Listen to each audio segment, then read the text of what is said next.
You know what hurts the most? It's not the first time. But you'd think in 2025, walking into a fancy restaurant wouldn't feel like walking into a battlefield.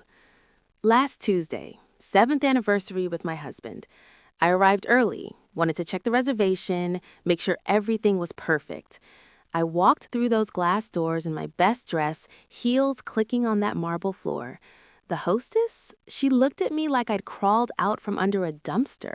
Not even a good evening, just, "Can I help you?" in that tone. You know the one.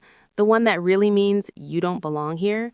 I said I had a reservation. She didn't even check. Just, "I'm sorry, but this establishment has a strict dress code and standards." Standards. Standards? I'm standing there in a designer dress, and she's talking about standards.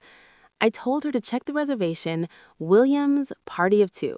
She reluctantly looked, then suddenly got nervous. But instead of apologizing, she doubled down, said they were fully booked, that there must have been a mistake. Perhaps you'd be more comfortable at the diner down the street. More comfortable. Code for, we don't serve your kind here. I was about to leave, swallow it down like I've done 100 times before, when I heard his voice. "Michelle?"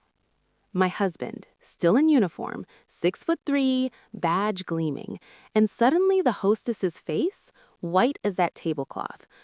"Chief Williams, I didn't realize." He looked at her, then at me, then back at her, and he said, calm as anything, "You didn't realize what? That my wife deserves the same respect as anyone who walks through that door? Or that racism doesn't magically disappear just because someone has the right last name?" That's the thing about discrimination. It doesn't care about your anniversary, doesn't care about your dress, your education, your dignity. It just sees your skin and decides you're less than. And the worst part?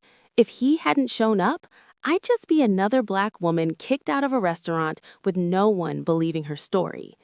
So yeah, we got our table. The manager practically tripped over himself apologizing. But the damage? Already done. Because I'll never forget that look in her eyes, the one that said I wasn't good enough. Until, suddenly, I was. But I shouldn't need a police chief husband to be treated like a human being. None of us should.